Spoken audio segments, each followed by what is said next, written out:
നമസ്കാരം, ഗുൽമോഹർ എഡിറ്റ് ടിവിയിലേക്ക് സ്വാഗതം. ഏതാനും ദിവസങ്ങൾക്ക് മുമ്പ് കേന്ദ്ര സർക്കാർ വളർത്തുമൃഗ പരിപാലനവുമായി ബന്ധപ്പെട്ട സുപ്രധാനമായ ഒരു തീരുമാനം എടുത്തിരുന്നു. ലോകത്തെ ഏറ്റവും അപകടകാരികളായി കണക്കാക്കുന്ന 23 ഇനം നായകളെ നിരോധിച്ചു എന്നുള്ളതാണ് അത്. ഇവയുടെ ഇറക്കുമതി, പ്രജനനം, വിൽപ്പന എന്നിവയ്ക്കൊക്കെ നിരോധനം ഏർപ്പെടുത്തിയിട്ടുണ്ട്. ഡൽഹി ഹൈക്കോടതി നിർദ്ദേശിച്ച പ്രകാരം രൂപീകരിച്ച വിദഗ്ധ സമിതിയുടെയും മൃഗസംരക്ഷണ സമിതിയുടെയും ഒക്കെ ശുപാർശ പ്രകാരമാണ് കേന്ദ്ര സർക്കാർ സുപ്രധാനമായൊരു നിരോധനം ഏർപ്പെടുത്തിയത്. നമ്മളിവിടെ ഇന്ന് നോക്കുന്നത് നിരോധിക്കപ്പെട്ട ഇനങ്ങളിൽ പ്രധാനപ്പെട്ട 5 ഇനം നായകളും അവയുടെ പ്രത്യേകതകളുമാണ് നമ്മൾ ഈ വീഡിയോയിൽ നോക്കുന്നത്. അതിൽ നമ്പർ 1, പിറ്റ്ബുൾ ടെറിയർ. അതിക്രൂരമായി ആക്രമിച്ച് കൊലപ്പെടുത്തിയ നിരവധി സംഭവങ്ങൾ പിറ്റ്ബുൾ ടെറിയർ എന്ന ഇനം നായയുടെ പേരിൽ ലോകത്താകമാനം റിപ്പോർട്ട് ചെയ്യപ്പെട്ടിട്ടുണ്ട്. പിറ്റ്ബുൾ ഇരകളെ വളരെ ക്രൂരമായി ആക്രമിക്കാനുള്ള സാധ്യത കൂടുതലാണെന്ന് വ്യക്തമാക്കുന്ന നിരവധി പഠനങ്ങളും ലോകത്തുണ്ട്.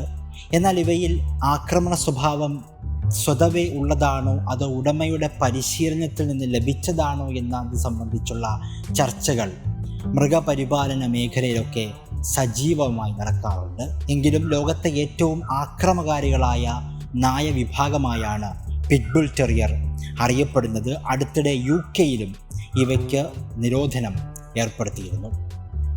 Number 2, rottweiler. Killer dog എന്നറിയപ്പെടുന്ന റോട്ട് വീലർ ലോകത്തിലെ ഏറ്റവും ആക്രമണകാരികളായ നായകളിൽ 2ാം സ്ഥാനക്കാരായാണ് അറിയപ്പെടുന്നത്. മൃഗാരാധകരുടെ ഏറ്റവും പ്രിയപ്പെട്ട ഇനമാണ് റോട്ട് വീലർ. അവയുടെ സൗന്ദര്യവും കരുത്തുമൊക്കെ ഒരുപോലെ പ്രകടിപ്പിക്കും എന്നതാണ് റോട്ട് വീലറുടെ പ്രത്യേകത. ഒരു ഫുൾ ലോഡഡ് ആയിട്ടുള്ള ഒരു തോക്കിനേക്കാൾ അപകടകാരിയാണ് ഒരു റോട്ട് വീലർ നായ എന്നാണ് വിദേശികൾ ഇവനെ വിശേഷിപ്പിക്കാറുള്ളത്. ഒരു കാറ് പോലും ഒറ്റയ്ക്ക് കെട്ടിവലിക്കാൻ ഇവയ്ക്ക് കഴിയുമെന്ന് പറയപ്പെടുന്നു. വേണ്ടത്ര പരിചയവും പരിശീലനവും ഇല്ലാത്തവർ ഇവയെ വളർത്തുന്നത് തീർത്തും അപകടകരമാണ്. മറ്റ് നായ്ക്കളെ അപേക്ഷിച്ച് കടിച്ചു കീറാൻ കരുത്തുള്ള താടിയെല്ലുകളാണ് ഇവയുടെ പ്രത്യേകത. സ്വന്തം വീട്ടുകാരെ പോലും ആക്രമിച്ചു പരിക്കേൽപ്പിച്ച നിരവധി സംഭവങ്ങൾ റോട്ട് വീലറുമായി ബന്ധപ്പെട്ട് റിപ്പോർട്ട് ചെയ്തിട്ടുണ്ട്. മറ്റൊരു ഇനമാണ് നമ്പർ 3, ഡോഗോ അർജന്റീന. 20ാം നൂറ്റാണ്ടിൻ്റെ തുടക്കത്തിൽ മധ്യ അർജന്റീനയിലെ കോർഡോബയിൽ പ്രധാനമായും കാട്ടുപന്നികൾ, മറ്റ് ജീവികളൊക്കെ വേട്ടയാടുന്നതിന് വേണ്ടിയിട്ടാണ് ഡോഗോ അർജന്റീന എന്ന ഇനം നായയെ വളർത്തി തുടങ്ങിയത്. ആക്രമണ സ്വഭാവത്തിലും ധൈര്യത്തിലും ഇവ ഏറെ മുൻപന്തിയിലാണ് എന്ന് പറയപ്പെടുന്നു.